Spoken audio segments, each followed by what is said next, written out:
Hello students, welcome to channel सब कुछ no. आज आप लोग पढ़ेंगे कक्षा 7 गणित का अभ्यास 5B का सेकेंड और थर्ड क्वेश्चन। थर्ड ही लास्ट क्वेश्चन, इसमें थर्ड तक दिया है। इससे पहले आप लोगों ने इसके पहले पार्ट में पहले क्वेश्चन का पूरा जितना भी क्वेश्चन था 4 क्वेश्चन उसको आप लोगों ने देखा था। अगर आप लोग चैनल पर नया है तो चैनल को सब्सक्राइब करिए, शेयर करिए, लाइक करिए और वीडियोज को पूरा देखिए। पूरा देखेंगे जब तक नहीं आप लोग, तब तक एक एक बात समझ में नहीं आएगी। तो पूरी सारी बात को ध्यान से सुनिए क्या कहा जा रहा है और ध्यान से देखा करिए। तो सेकेंड क्वेश्चन देखिए, इसमें दिया हुआ है एक समद्विबाहु त्रिभुज ABC खींचिए जिसमें AB बराबर AC, शीर्ष A से शीर्ष लंब AL खींचिए। माप कर बताइए कि निम्नलिखित कथन सत्य हैं या नहीं। इसमें 4 कथन देखिए दिए हुए हैं। सेकंड क्वेश्चन में चारों को बताना है सत्य है कि असत्य है। इसी फिगर को देख के यहाँ कह रहा है कि एक समद्विबाहु त्रिभुज ABC खींचिए, लेकिन बुक में ये त्रिभुज पहले से खींच करके दिया हुआ है। तो सबसे पहले देखिए आप लोग, हो सकता है कुछ लोगों के बुक में ये जो 5B हम पढ़ा रहे हैं, कुछ लोगों के बुक में 5C करके इसको दिया होगा। हमारे वाले बुक में 5B करके दिया है। 5B आप लोगों में हो सकता है दूसरा एक नया अभ्यास हो सकता है दिया हो, तो उसको कोई पढ़ना उतना जरूरी नहीं है, उसको आप लोग बना सकते हैं। अगर नहीं बना पाएंगे तो आप लोग कमेंट करेंगे तो उसको भी हम बताएंगे। हमारे वाले बुक में ये 5B है, तो आप लोगों के बुक में ये 5C दिया होगा। और फिर हमारे बुक में जो 5C होगा आप लोगों में 5D दिया होगा। ऐसे करके कुछ लोगों के बुक में दिया होगा, कुछ लोगों में यही होगा 5B। तो यही जिस बुक में 5B होगा यही सीरियल से दिया, उसी जो एक्सरसाइज दूसरे लोगों में 5B कुछ दूसरा जो दिया है वो इधर से उधर कर दिया, और लास्ट चैप्टर में उसको पढ़ना है आप लोगों को, तो लास्ट में पढ़ेंगे। ये 5B जिसके बुक में होगा वही सीरियल सही है। कुछ लोगों के बुक में ये 5C करके दिया होगा ये सब। तो देखते हैं अब। तो यहां देखिए सत्य असत्य बताना है इसी क्वेश्चन को पढ़ के। ये फिगर बना के दिया हुआ, पहले फिगर को समझते हैं। कह रहा है एक समद्विबाहु त्रिभुज। समद्विबाहु देखिए, सम मीन्स बराबर, द्वि मीन्स दो, बाहु मीन्स भुजा। अब जिस त्रिभुज की दो भुजा बराबर हो, त्रिभुज कौन सा है, ये बीच वाला नहीं, त्रिभुज ABC है। देखिए एक समद्विबाहु त्रिभुज ABC, ये तो शीर्ष लंब खींचा गया है। त्रिभुज ABC में कह रहा है कि ये समद्विबाहु है, मीन्स दो भुजाएं बराबर हैं। कौन कौन, AB बराबर AC। ये जो AB है और AC है ये दोनों एक दूसरे के बराबर हैं। समद्विबाहु त्रिभुज वही होता है जिसमें दो भुजा कोई बराबर हो। तो इसमें दे दिया है AB और AC बराबर हैं। कह रहा है शीर्ष A से शीर्ष लंब AL खींचिए। देखिए A से शीर्ष लंब AL खींचा गया है और माप कर बताइए कि निम्नलिखित कथन सत्य है या नहीं। अब बताना है इस फिगर को माप करके, देख करके, माप करके कि ये जो लिखा हुआ है ये सत्य है कि असत्य है। तो देखते हैं हम लोग।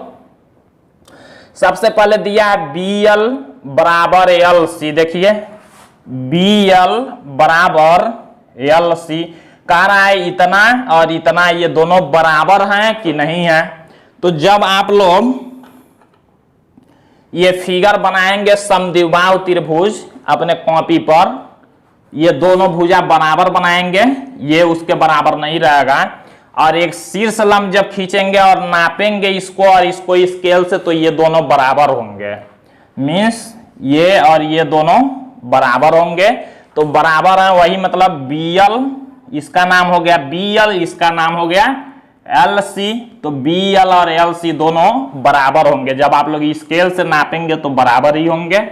तो ये BL इक्वल LC मीन्स क्या है, ये सत्य है क्योंकि बराबर ही होंगे समद्विबाहु त्रिभुज में। अब देखिए कोण B बराबर कोण C सत्य है कि असत्य। कहना है ये कोण होता है, देखिए कोण B है और ये कोण C है। कह रहा है क्या कोण B और कोण C बराबर हैं। तो एक बात आप लोग ध्यान रखेंगे, जो समद्विबाहु त्रिभुज होता है उस समद्विबाहु त्रिभुज में जो भुजा बराबर होते हैं उनके सामने के कोण भी बराबर होते हैं, ये याद रखेंगे। समद्विबाहु त्रिभुज में बराबर जो भुजा होते हैं उनके सामने के कोण भी बराबर होते हैं। तो देखिए इस भुजा के सामने का कोण है ये, इस भुजा के सामने का कोण है ये। जैसे मान लीजिए ये त्रिभुज है ABC, तो इस भुजा के सामने कौन कोण है, ये होगा, और इस भुजा के सामने ये कोण होगा। तो जो भुजा बराबर होते हैं दोनों, उनके सामने के कोण भी बराबर होते हैं। मीन्स ये कोण और ये कोण दोनों बराबर होंगे। वही कह रहा है कोण B बराबर कोण C। तो ये भी क्या लिखेंगे, ये भी सत्य होगा। अब देखिए तीसरा कह रहा है कोण BAL इक्वल कोण CAL। अब BAL CAL कौन होगा, तो इसको देखते हैं। कोण BAL देखिए जहां से दिया वहां से पढ़ते हैं, जो बीच में होता है वही कोण कह रहा है। देखिए कोण BAL मीन्स इतना कोण कह रहा है, ये वाला कह रहा है। कोण BAL मीन्स ये कोण, और कह रहा है बराबर कोण CAL।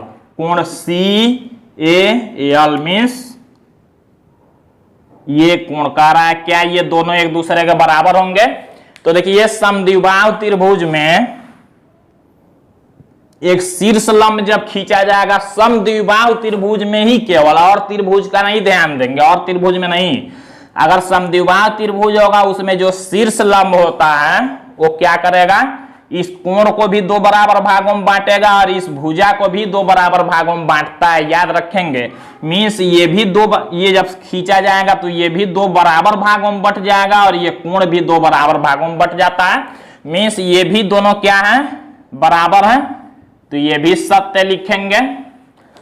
4 नंबर इसमें देखिए दिया है, शीर्षलंब AL ने समद्विबाहु त्रिभुज ABC को दो सर्वांगसम त्रिभुजों में बांट दिया है। अब ध्यान दीजिए, कह रहा है कि जो ये AL खींचा गया है इस त्रिभुज ABC में, ये त्रिभुज को दो सर्वांगसम त्रिभुजों में बांट दिया है। देखिए दो त्रिभुज में बटा है। अब ये जो खींच दिया गया तो एक त्रिभुज इतना ये छोटा वाला हो गया है ये, और एक त्रिभुज देखिए ये हो गया है, दोनों त्रिभुज में।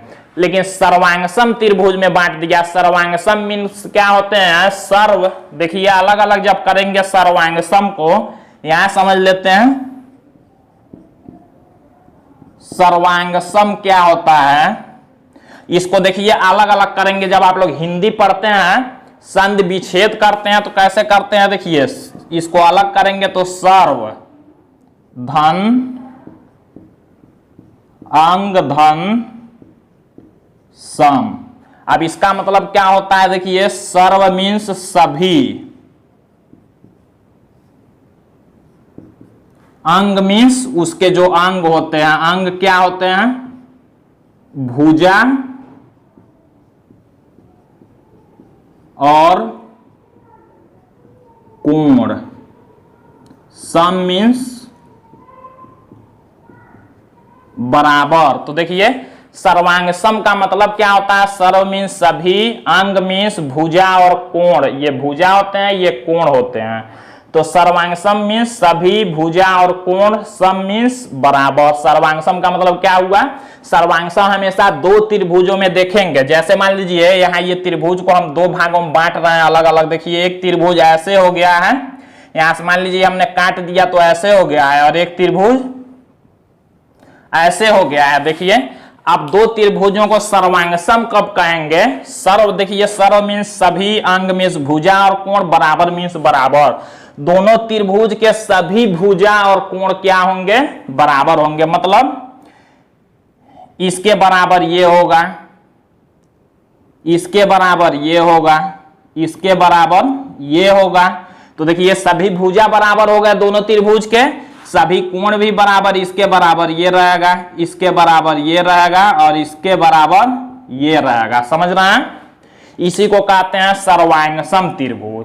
तो देखिए ये जो दोनों त्रिभुज हैं, जब समद्विबाहु त्रिभुज में एक शीर्ष लंब खींचते हैं तो ये क्या करेगा, दोनों को सर्वांगसम त्रिभुज में बांट देता है। ये भी क्या है,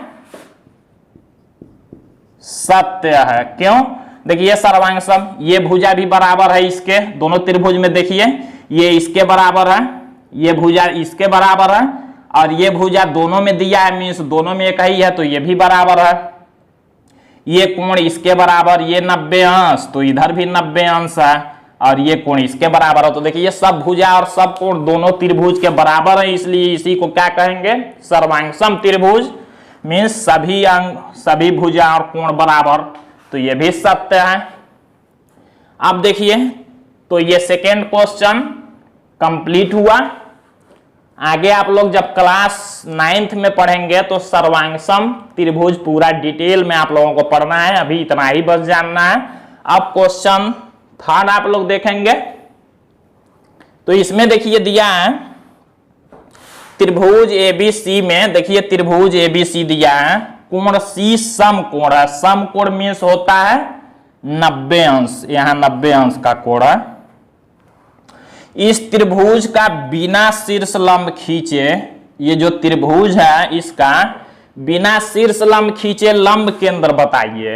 लंब केंद्र आप लोगों को हमने बताया था, मान लीजिए कोई ऐसे त्रिभुज है, त्रिभुज का लंब केंद्र क्या होता है, हमने बताया था अगर शीर्ष लंब खींचते हैं, इसका शीर्ष लंब खींचते हैं जब,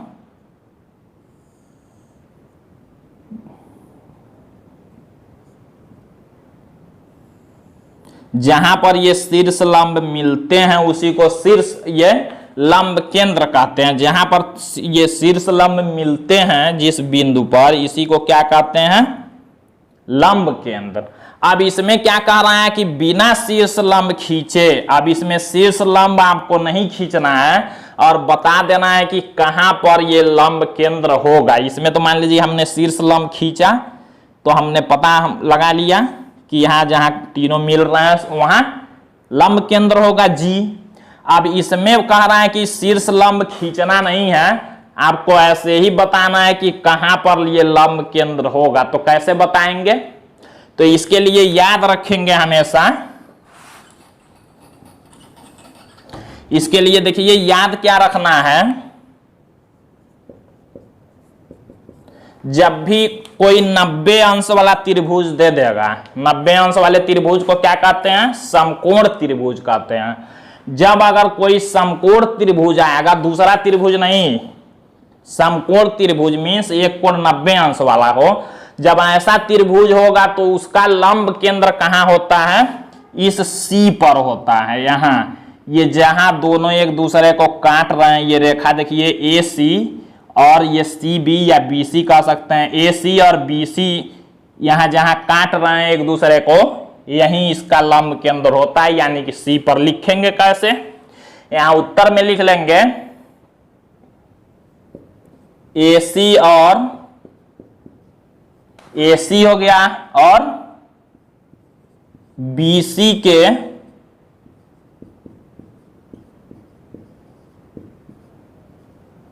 प्रतिच्छेद